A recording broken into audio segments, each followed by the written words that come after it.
what the hell is going on? What's really going on? We said, what the hell happened? You don't have to know what the hell is on it. They see what's going on. I don't know what's going on. What is going on? We must find out what is going on.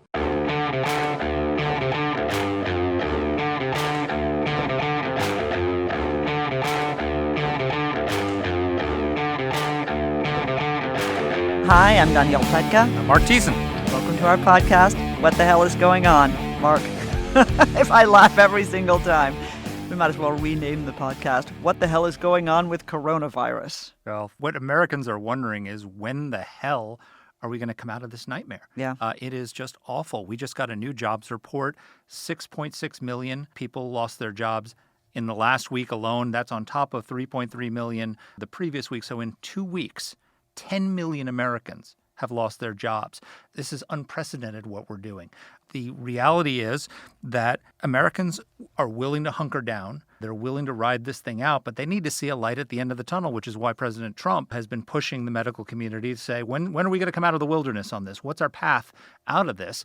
And like all good things, AEI comes to the rescue. Our colleague, Dr. Scott Gottlieb, along with a team of epidemiologists and former FDA and government officials, has put together what they call a roadmap to reopening, which lays this out in stages. We're in phase 1, phase 2, phase 3, and lays out clear benchmarks for how to move from one phase so we can start reopening the country while defeating the virus, while mitigating the risk. I commend it to you. We'll put the report up for everybody so that you can read through it. What I think the valuable thing that Scott and his colleagues did is that they give us sort of a timeline. I'm betting that every single one of our listeners feels exactly the way that you and I know my family and all of our friends do, which is it's not so much the mitigation, it's not so much being trapped at home, it's not any of those things. It's not knowing when it's going to be over. It's that uncertainty. And so Scott does a really good job of laying out what the triggers are that will enable us to move out of this phase right now into the next phase. What's going to enable us to move forward again? And it's knowing that, understanding that, and being able to kind of check stuff off. On the other hand, I got to say, increasingly in my mind is this question. When you're talking about 10 million people who aren't going to have a paycheck next week, that's just our country. We're talking about the same kinds of issues the world over. You start worrying whether the cure is worse than the disease. I really think that almost every day now. The president has used that exact phrase. I'm glad you and President Trump are in sync yet We're again. so often in sync, the Donald and I. More and more so, Danny. But that's for a topic for another day. But look, the reality is he's right to ask the question. I think Scott would make the case that, no, the cure is not worse than the disease. And it's, what we've got to do, this is a layman's analogy, not a medical analogy. But right now what we're doing is chemotherapy to the economy. We are going in and we are killing good cells along with bad cells in order to cure the disease. At some point, we need to shift towards a more immunotherapy approach where we have better options for treating the disease without killing the healthy cells, which are people going about their lives and doing their jobs. And Scott has essentially laid out a plan to transition to that, which I think is very hopeful. And I guess I would make a slightly different analogy. You talk about in your column today in the Washington Post the analogy in 9/11. Obviously, like so many, it's not a perfect analogy, and you don't ever want to take away from both the suffering that went on then or the challenge that existed. But I remember one of the most important phrases in the 9/11 Commission's report, which was, why didn't we know? Why didn't we think this would happen? It was so obvious that this was coming in retrospect, right? And the answer was because it was a failure of imagination. I think that that's what we suffer from. Because it's so outside our ken, we really don't think that it's possible that millions and millions of people could die from this. And so, I say to myself, every year we got the flu, 60,000 people die. Are more than 60,000 people going to die in the United States? Maybe we're doing the wrong thing. And I guess that's my own failure of imagination, which is that, no, actually millions and millions of people could die. Well, the difference, of course, between 9/11 and this and the failure of imagination is that it would take a lot of imagination to anticipate that 19 guys with box cutters would take planes and turn them into missiles and use them to attack us. That was a incredibly novel and unprecedented form of attack.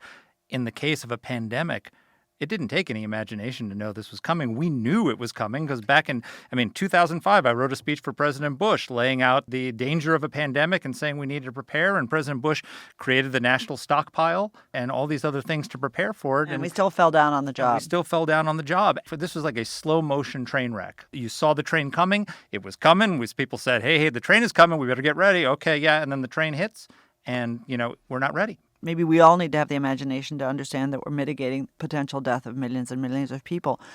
On the other hand, we just talked to Mike Strahan last week about the economy. We talked to Derek Scissors about China and the economy just a week before that.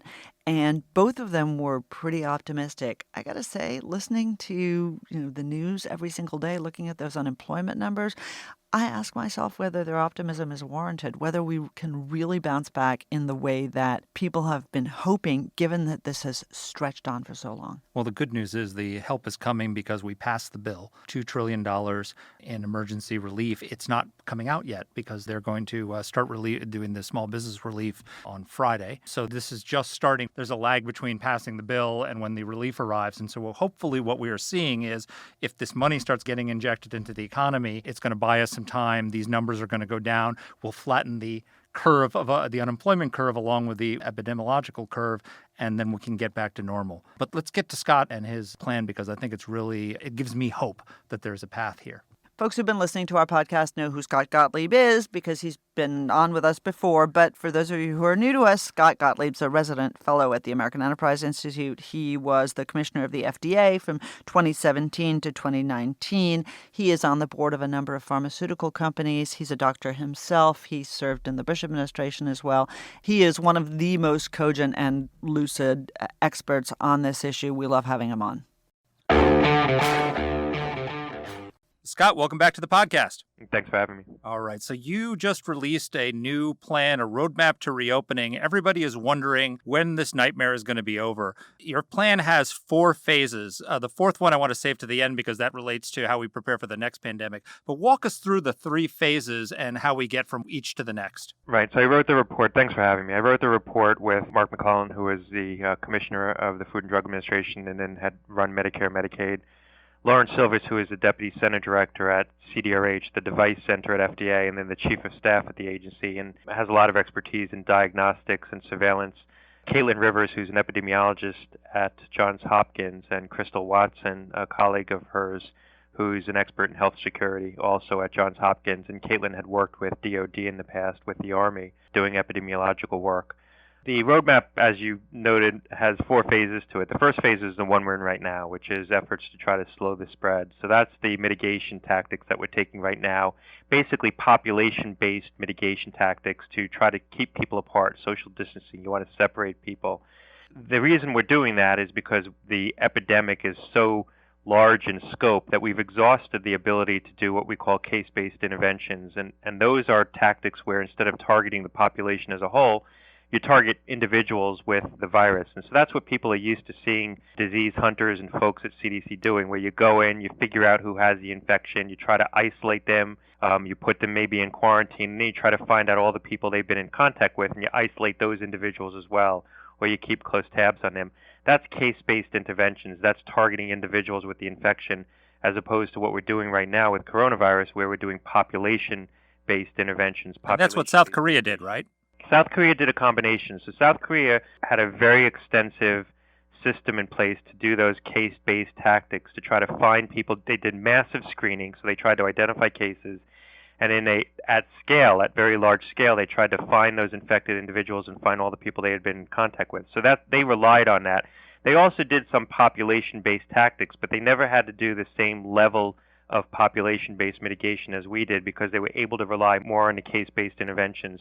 We exhausted our ability to do those case-based interventions as soon as there was a large outbreak in an American city. Initially, we were doing that. So the initial travelers that had come over from China, we had isolated them and isolated their contacts. But once we had outbreaks, so once we had the Seattle outbreak, for example, that really exhausted our ability to do those kinds of tactics once there were thousands of cases in the U.S.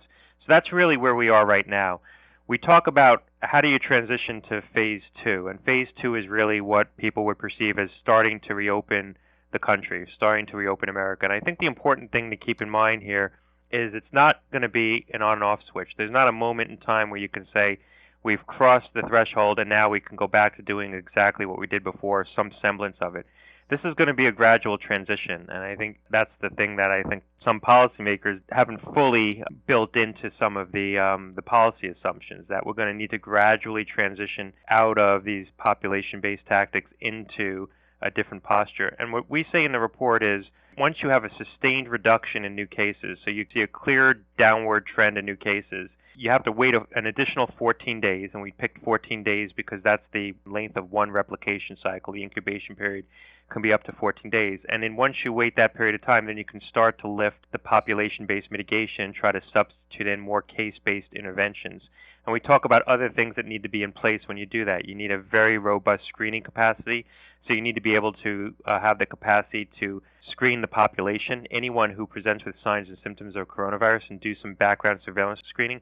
And you also need to have surge capacity in place in the healthcare system so that if you do have another large outbreak or another epidemic, you have the capacity to handle it. And you want to have those kinds of capacities in place.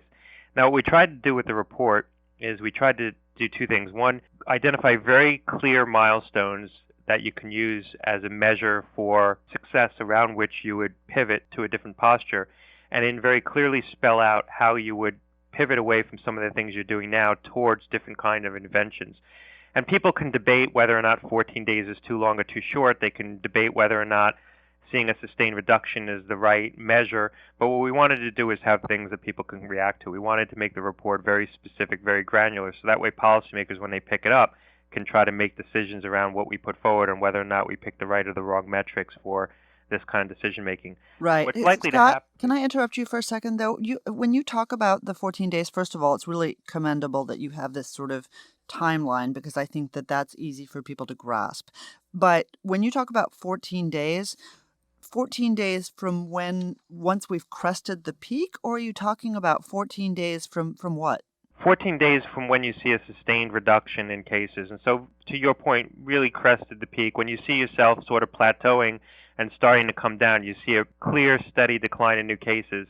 And whether you need to see that for 4 days or 8 days in order to have a clear trend, it's going to depend on what the data shows. If you look at Italy, for example, Italy's now, I think most people accept Italy's coming down their epidemic curve.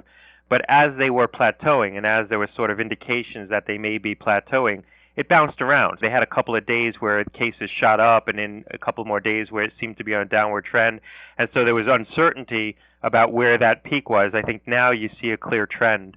There's some indication right now that New York may be approaching a plateau maybe by next week. That's optimistic, but there's a possibility when you look at some of the data, you start to see a slowing in certain of the measures that people look at to try to discern an indication of whether or not the epidemic's continuing to expand at the same pace. And what you're looking for to try to get a sense of when you're approaching that plateau is the pace of expansion, when the pace starts to slow and when what we call the doubling time expands. And so when instead of taking 4 days to double the number of cases, it starts taking 5 days and 6 days and 7 days, then you know you're starting to approach the peak of your epidemic. And this is state by state, right? This is not a national trend. This is the trend in New York versus Seattle versus Louisiana. And so you could have some states where you're seeing that, and so you could start making the transition you describe, where in other states where it's worse, you'd have to wait. Is that correct? Right. In the plan, we talk about states. The reason we did that is because decisions are largely made by states, and they're being made at a state level in the setting of this epidemic. I think in an ideal world, you'd really look at this on a regional basis, because that's likely to be how the epidemic expands and contracts. It's not going to be New York. It's going to be New York, northern New Jersey, southern Connecticut, Westchester. It's a regional epidemic. Same thing with Massachusetts. Same thing with the Southeast. So these are likely to be more regional in scope, and I think the different regions of the country, and sometimes a region will be defined by a state, sometimes there'll be multiple regions within a state. I think we're likely to see different regions going in and out of epidemic spread at different points. New York's going to be coming out of its epidemic when probably the Southeast is starting to really hit the steep part of its curve. And how will life change in phase 2? So it's not just, okay, we can go back to the way we're doing things, right? Yeah, that's the difficult question that is hard to anticipate. What is life going to look like in June, and what is life going to look like in July, August, and September? And I think the big variable here is what technology do we have available? Because if we have a successful therapeutic available by the summer, things start to change dramatically. That could be a real inflection point in our posture. But if we don't have an effective therapeutic, this is going to be a constant threat. This coronavirus is unlikely to go away. It's not going to be like the 1918 pandemic flu, where the flu came actually twice. There were two waves of the flu, but then it didn't come back. It disappeared. This is likely to come back. This is likely to become a seasonal virus. It's likely to be the case that South America and the Southern Hemisphere becomes epidemic as they go into their winter, as we're going into our summer, and this wants to come back in the fall. This is a virus that wants to infect 40% of the population. That would be its sort of innate attack rate if you look at the characteristics of the virus. And if we let it attack 40% of the population, obviously the casualties would be enormous. And so we're going to do what it takes to prevent that from happening. So we face the risk that this becomes something that becomes endemic, that wants to come back in the fall, and we need a much different posture to prevent large outbreaks from happening. Right. So, endemic, cyclical, I think all of those things really rest on this question that you lay out in phase 2 and understanding how to move to phase 3, which is, a therapeutic, a vaccine. Right. We had a conversation last week with someone, this young fellow named Alex Stapp, who went through and looked at the regulatory failures that really delayed our ability to test. And we're still really not up to speed. Given that, do you think that it's optimistic to think that we're going to have a therapeutic in your phase 2 that's even going to allow us to move to phase 3 before, let's say, the summer? Yeah, well, on the surveillance, we're not where we need to be. We're not at the kind of scale we need to be in the setting of the current epidemic, but it's expanding. I think we're going to have very robust screening capacity, and it's going to be incumbent upon Congress to legislate a framework where we have really a massive screening system in this country. And I've sort of outlined what that looks like in a recent op-ed in the Wall Street Journal, what I think that should look like. But we'll be at scale with respect to the testing probably within 3 or 4 weeks. Now, we should have started that earlier. We'd be at scale now, but we will get the testing in place. The bigger variable is the therapeutic. We have to assume that we're 2 years away from a vaccine. I think, maybe if we get lucky, we'll have one in a year and a half. Some people have said a year. I think that's too ambitious and optimistic. Because this is a very novel vaccine. We're using novel technology to make it. We've never made a vaccine to a coronavirus before. This is a vaccine that you'd put in a large population. You'd basically mass vaccinate the population, so there's going to be a high threshold for safety considerations. But that said, I don't think we need a vaccine to have a much different public health posture with respect to this virus. I think if we had a handful of effective drugs, or even just one very effective drug, coupled to a very robust surveillance system so that you can detect spread when you still have small outbreaks before they become large outbreaks, that dramatically changes the risk profile. This becomes a livable pathogen. It becomes something that people, aren't afraid to go out to the restaurant and the theaters. They'll go back into stadiums because they'll know that if there's an outbreak, first of all, there isn't going to be a large outbreak because it's going to be detected. And if there was an outbreak in a city that wasn't detected efficiently, and they happen to get the virus and they get into trouble with it, there's a drug that can either be used as a prophylaxis to prevent them from getting sick or be used as a treatment. Will we have it? I think that we are taking a very deliberate approach with respect to the development of a vaccine, almost like an industrial policy where the government's partnering with companies to try to drive that forward more quickly. We're not doing the same thing when it comes to drugs. I think we need to be. I think we need to be thinking about trying to go in, find the drugs that are showing the most promise, and having a very deliberate development approach to how we move those drugs through development, through the regulatory process, with the government actively engaged, since ultimately the government's going to be both the gatekeeper and the purchaser here. We're not doing that right now, and I think that's something we need to be thinking very carefully about and hopefully, taking up pretty quickly. Why aren't we doing it? I don't know. As a matter of policy, I'm not sure why there isn't as much emphasis being placed on the therapies as there is on the vaccines. You always think of a vaccine approach in the setting of something like this, where you have a virus that wants to become endemic and ultimately you want to vanquish it from the population. But the vaccine is going to be years away, and a drug could be available as soon as the summer. If you look at some of the drugs that are in development, there are antivirals that are showing, I believe, activity and could be potentially beneficial, could be safe and effective for the indication, especially if they're used early in the course of the disease. I think an antiviral is likely to have more benefit when it's used earlier rather than later. And there's also drug approaches where people are developing recombinant antibodies. They're basically manufacturing the equivalent of the antibodies that people would make when they're exposed to the virus. So when you're exposed to the virus, part of what gives you the immunity to the virus is your body makes antibodies that target the virus. Well, there's biotech strategies for developing those antibodies in big bioreactors, and there's companies working on that. Getting back to the timeline. So you think that we're going to be able to get to phase 2, as you presented it, April's going to be a tough month, but if we keep the mitigation efforts, we'll be able to start shifting to phase 2 in May and in June, depending on different parts of the country.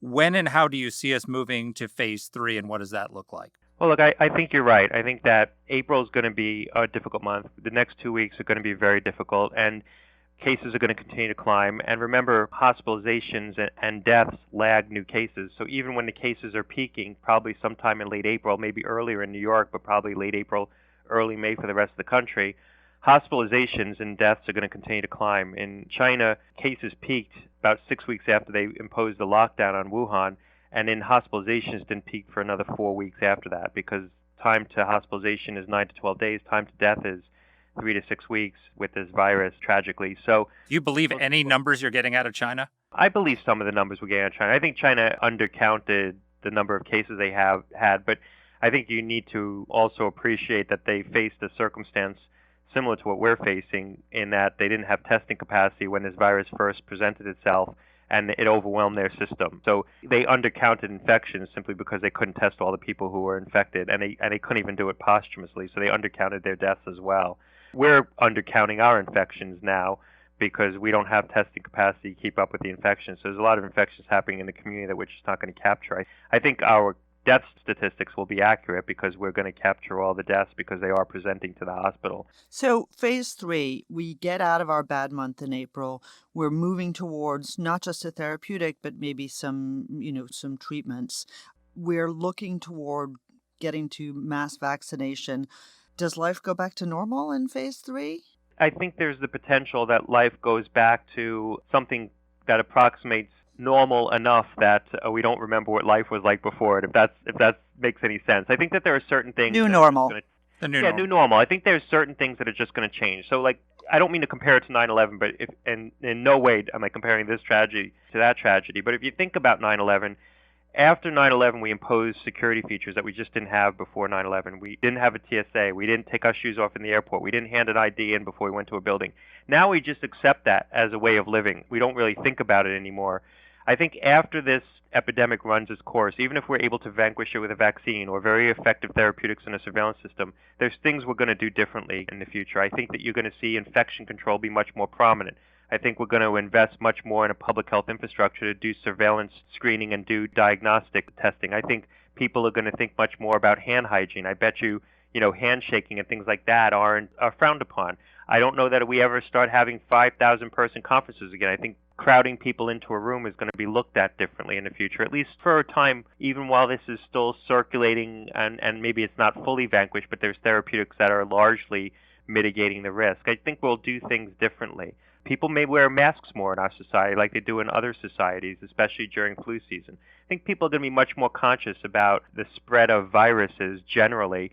And I don't know that we ever fully vanquish this, short of having a very effective vaccine and mass inoculating the population, so having the equivalent of a vaccine that vanquished measles or polio, which we may get. We may have that in a couple of years. If what we end up doing in the near term being the next 2 years, is having drugs that could very effectively treat it and having a surveillance system that identifies outbreaks and allows us to use those case-based interventions to isolate people who have it, it's still going to be there as sort of a pervasive, low-level threat. So we're willing to go out to restaurants again. We're going to go to theaters. We're going to shop. But we're going to be more careful about hand hygiene and what we do, shared surfaces. I bet you see things like use of ultraviolet light in walkways in airports because it kills viruses. Things like that will change. People will start to think about how to build hygiene into the infrastructure. So, Scott, not to press you on something that's really, really, really hard to answer, but I think the big question I know is on my mind, I bet it's on everybody's minds, is just the when. Okay, your report says phase 3. What do you think is realistic for people to think about in terms of a return to their new normal? So I'll give you sort of my optimistic, realistic scenario. So I think this is an optimistic scenario, but I think it's certainly within the realm of what could happen. I think that April's a tough month, as we've said, and as I've been saying, I think the national epidemic peaks towards the end of April or early May. There might be parts of the country that still haven't peaked by the end of April, but they're peaking certainly as you get into early May. I think May is a transition month. We're starting to lift some of these mitigation. Maybe the first thing to go is this shelter-in-place orders, but then there's a mandate that if you go out, you have to wear a mask, and certain things remain heavily regulated. We don't go back to going into sports stadiums or crowding into conference halls. Restaurants have more ordinances imposed on them by local health officials around spacing and things like that. There's temperature checks for people who are preparing food. May is a transition month, so we're starting to lift some of these mitigation tactics. We're starting to go back to elements of our normal life. June is a more rapid transition, so a lot of these things are changing in June, but the residual that you're going to see are the things that may not go away. There's rules on how many people can crowd into an elevator. There's explicit lines for how you line up so you don't bunch and you don't crowd. So there's elements that maintain some aspects of social distancing, and that's what you're seeing in China. I think then in July and August, maybe life does get back to something close to normal, where people are still worried about this. They haven't forgotten it. This was a national shock and a trauma, but you're not seeing it spreading. There's some isolated reports of outbreaks, but transmission really breaks off. And I think that's going to happen potentially for a couple of reasons. One is that the epidemic will have run its course, and so transmission will break off. But in South Korea, what you're seeing is the epidemic has sort of run its course, but you're still seeing cases reported every day, 80 cases, 50 cases. I think in July and August, the summer, the sort of depth of the summer, the hot humid months could be a backstop against spread. Typically, coronas don't spread in the summer. This one is different. It's likely to continue to spread in the summer because it's so novel. People have no cross immunity, so they're very susceptible to it. But that said, between the epidemic running its course and the depth of the summer in the country, I think that's probably enough. That July and August could be relatively quiescent, relatively comfortable again. And that's kind of what happened with H1N1 in 2009. The H1N1 was a very novel virus, very contagious, spread around the country very efficiently, spread all the way into June. Typically, you wouldn't see flu spreading in June, but in July and August, it just collapsed.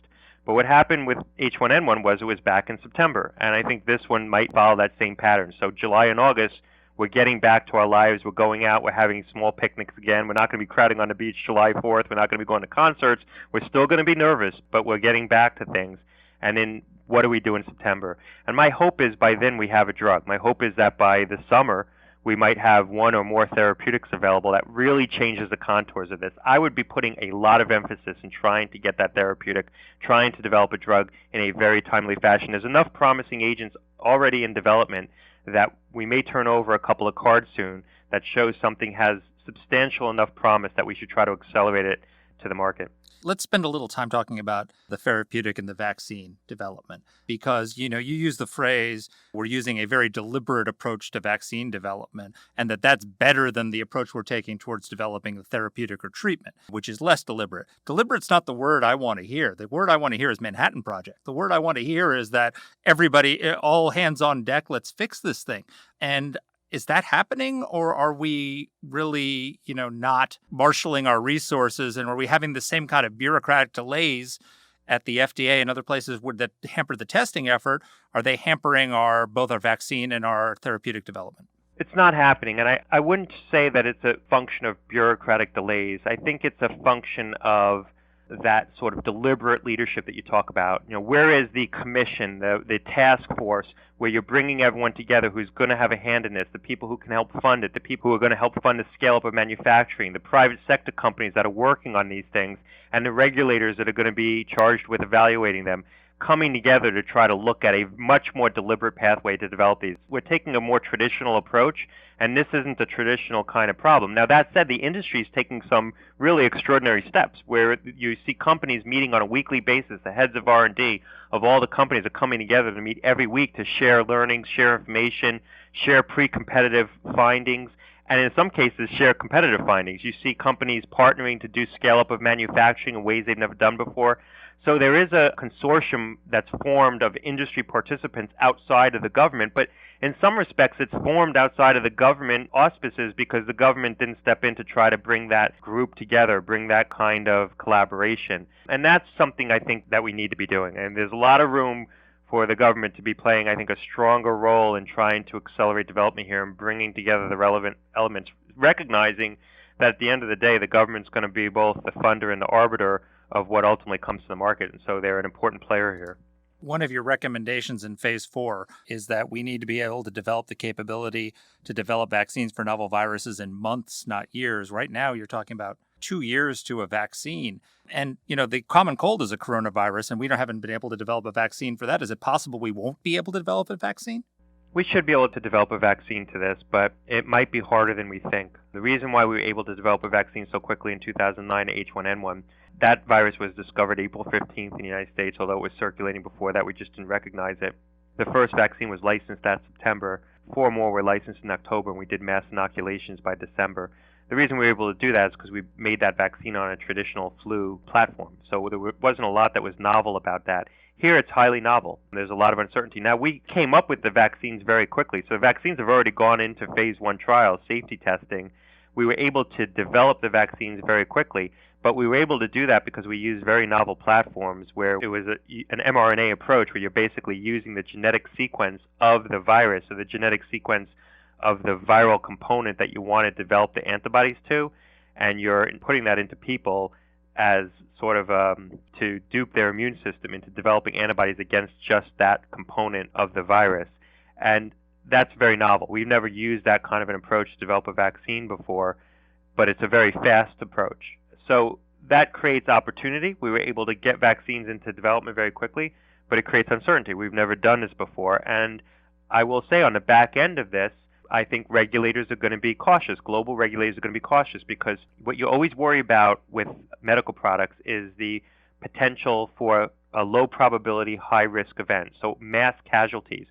There are very few settings in medicine where you have the potential with a medical product to cause distributed harm, mass casualties. One is if something, for example, is circulating in the blood supply that you don't recognize, because everyone uses blood products on a daily basis. And so if you're not screening the blood supply adequately and a new virus is circulating, there's the potential that the whole population can be infected with it because you didn't detect it. And that's what happened with HIV. HIV circulated in the blood supply undetected. People who got frequent transfusions ended up getting HIV. So a lot of hemophiliacs over that period of time become HIV positive because of the frequent blood transfusions they got. The other area where you have the risk is with certain drugs, you have a risk of teratogenicity or carcinogenicity. Say. What does that mean in English? I was going to So a risk that a drug could cause birth defects, or a risk that a drug can increase your risk of developing cancer.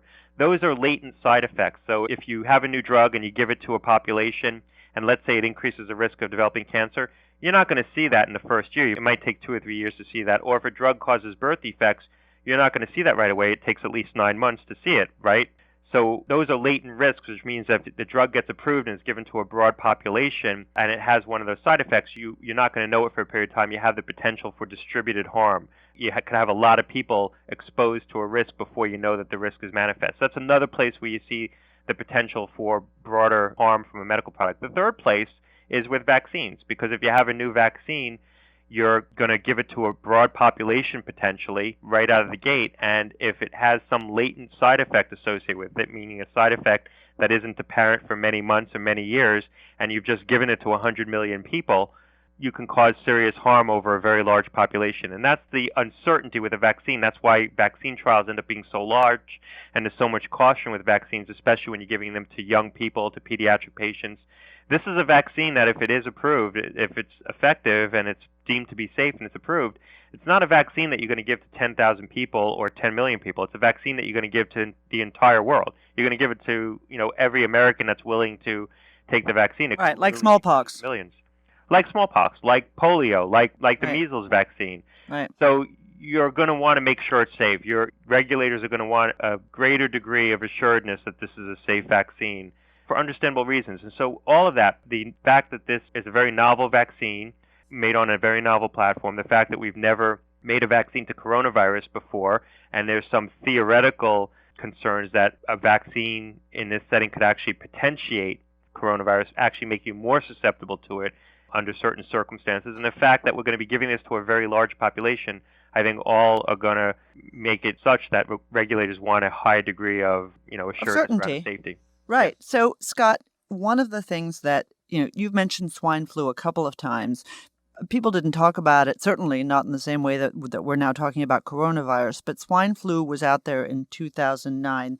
I just pulled up some of the CDC numbers. The estimate was that up to 575,000 people worldwide died from the swine flu, but we didn't do anything at all like what we're doing now to mitigate it. And increasingly what you're hearing from people is, even from the President of the United States, is the cure worse than the disease? What do you think? Right. I mean, we're oddly complacent about the flu every season, so we should just start from that. We should be much more concerned about flu, getting people vaccinated, preventing transmission of flu. But remember, flu ends up killing far too many people in the United States each year. So it might kill tens of thousands of people in a bad year, high tens of thousands. But it also infects tens of millions of people, and it infects a very large percentage of the population. If we were to let this virus, this coronavirus, infect the population at the same proportion as the flu, the casualties wouldn't be in the tens of thousands, they'd be in the many millions. This is a far more dangerous virus. And even in addition to the death that it causes, the case fatality rate associated with this virus, and we can debate whether it's 0.5% or 1% or 1.5%. In addition to that, this virus causes an extreme amount of morbidity. It causes an extreme amount of severe disease that puts people not just in the hospital, but in the ICU and on ventilators. So people may be surviving this virus, but a large percentage, maybe as many as 10%, but certainly 5%, are only surviving this virus after prolonged admissions of critical care, many of which are spent with prolonged stays on a ventilator. So if we allowed this virus to spread through a large portion of the population, the healthcare system would be completely overwhelmed. We would just have to accept that we have a non-functional healthcare system, and hospitals will only be able to take care of COVID patients. And so if you get an infection or a heart attack or a stroke, you're just not going to be able to get care. The hospitals are going to be overwhelmed, and if you go into the hospital, you're going to end up getting coronavirus. That's not a functional country. It's not a functional healthcare system. I think that you couldn't operate the nation against that backdrop, not just because the healthcare system wouldn't function, but people would be scared to go out. So the idea that you can have a functional economy with this spreading in the background, with those kinds of images on TV, with the healthcare system completely overwhelmed, I'm not sure that the consumer is going to be willing to do much. And if you look at what's happening in China right now, and this data was convincing to policymakers in thinking about extending these stay-at-home mandates through April, sure, the factories have restarted, but people go to work and they go home. So the consumer has not come back in China. And China might be able to sustain that because, and you guys know better than me, they're largely a manufacturing economy. They're not a consumer-driven economy. We're a consumer-driven economy. So if our consumer doesn't come back, the idea that you're going to have this snapback and the economy is just going to rebound, it's not going to happen because the consumer is still going to be afraid to go to the theater, go to restaurants, go to the mall, go shopping. People are going to be very uncomfortable. So I don't know that you have a functional economy with this in the background. You have to break the back of this epidemic. You have to cut off this kind of epidemic transmission to give people the confidence to go back and to make sure the healthcare system can function. So, Scott, last question from me. You mentioned 9/11, and you were hesitant to make the comparison. I actually make the comparison in my column in the Post today. And, in 9/11, we had a series of terrorist attacks that led up to 9/11 that were warning signs. You had the Khobar Towers, the first attack on the World Trade Center, the Khobar Towers, the attacks on the U.S. embassies in Kenya and Tanzania, and Cole. And we still weren't prepared for 9/11. And it was, we beat ourselves up. We did a lot of investigations as to why we weren't prepared. The situation is the same with this virus. We had SARS outbreak. We had the avian flu. We had the swine flu. We had MERS. We had Ebola. All of these warning signs. Why weren't we prepared for this? Yeah, I'm hesitant to make the comparison because every tragedy is different. But I think, the analogy you draw is apt. And it's inexplicable. I mean, I don't know why we weren't prepared. We've been talking about the risk of a pandemic flu for years. We've been doing tabletop exercises for years. There's been multiple reports written. There's been commissions looking at preparedness. We created a strategic stockpile that was supposed to help us prepare for a pandemic and have ventilators and have PPE, personal protective equipment that doctors would use in the setting of a pandemic. We stockpiled masks. We created vaccine capacity. We did all these things, and we were caught unprepared. And we didn't have what we needed in the stockpile. We didn't have the testing capacity we needed. And the public health labs were too small to handle the volume of testing that was required. And so I think that there's going to need to be a lot of, retrospective analysis on what went wrong and what we didn't do right. over the course not just of the last 2 months, but over the course of many years leading up to this. And I think there's going to be a lot of things that we do differently going forward. Just to give you sort of one example, I don't think states are ever going to rely on a federal stockpile again. I think you're going to see states develop their own strategic stockpile of critical health equipment. I don't think that we can allow manufacturing of critical health components to be fully offshored. It's fine to rely on the grid for your power as long as you have a backup generator. We relied on the international, manufacturing system, and we relied on offshore manufacturing and just-in-time delivery for critical healthcare components, but we didn't have a backup generator. We had no capacity here that we could start or that was mothballed or that was ready to go or could be expanded in a setting like this. And we were dependent upon the global supply chain. And you know what happened? That global supply chain didn't just get stretched, it got nationalized. And we knew it would get nationalized because we had seen it happen before. In 2009, getting back to the H1N1 example, there was a situation where the vaccine for H1N1 was being manufactured in a foreign facility, and the country in which that facility was located made sure that all the vaccine that they needed to satisfy their local need was fulfilled before they allowed shipments to come to the U.S., even though that was a facility that was designed to manufacture for the U.S. What country was that? Stock. Australia. Danny. Oh, no. Crikey. Crikey. Okay, so I'm sorry because we're going to 2 exit questions, and this, I promise, is the exit for us. What you're saying now sounds like music to someone like Bernie Sanders' ears. It's going to be a huge amount of fuel on the fire for nationalizing health care, for single payer, for Medicare for all. Why would that be wrong? This isn't about a nationalized healthcare system, and I think we're going to have a better experience than a lot of other countries because of how good our system is at delivering critical care. I mean, New York is the best healthcare system in the world, and if any city could sustain what's happening in New York right now, it's New York City. And I think you're going to see in the end, when you look on a relative basis, when you compare the amount of cases we had and the underlying morbidity, the underlying severity of the disease that we had and how we're able to sustain life, I think we're going to be on the better end of that yardstick. I think what this is an argument for is, a better strategic approach to how we deal with health security in a global world, how we make sure that we have access to manufacturing capacity here in the United States and don't rely completely on foreign manufacturing for critical healthcare components. So how do we create incentives to bring manufacturing back to the U.S.? How do we create strategic stockpiles of the right components? How do we recognize the vulnerabilities in the supply chain? The critical vulnerabilities are often the lowest margin products in the supply chain precisely because they've been offshored, they've been underinvested in, it's consolidated manufacturing, so you might have 1 or 2 sites. Right now, when it comes to testing for coronavirus, one of the things that's in critical shortage and is the bottleneck is the swabs that you use, the nasopharyngeal swabs that you use to put in someone's nose to get a sample. You know where most of those are manufactured? China. In a single facility in northern Italy. Oh. That's not an optimal Not place China. to be manufacturing right now. And not only is that plant now suspect because of the outbreak in northern Italy, but the Europeans want access to the same product, and so they're taking stock that was intended for the U.S., so that's in shortage right now. We have to look at those choke points more deliberately and find ways to mitigate the potential risk. We didn't do that. So it's not a question of nationalized healthcare or the quality of our healthcare delivery. I think we're going to stand up pretty well when it comes to the quality of our healthcare delivery and how our systems handled the actual casualties. It's a question of making sure we have the supplies and the capacity that we need to prop up those doctors, to make sure they have what they need to deliver the care that they want to deliver. That's where we fell flat. Well, Scott, thank you for joining us today and for doing this really, really, really important report. And listening to you today and reading the report, I wish you were in government. Yeah, me too. Scott, thank you so much for taking the time. Thanks a lot. We're really Thanks for having me. grateful. Take care. Take care.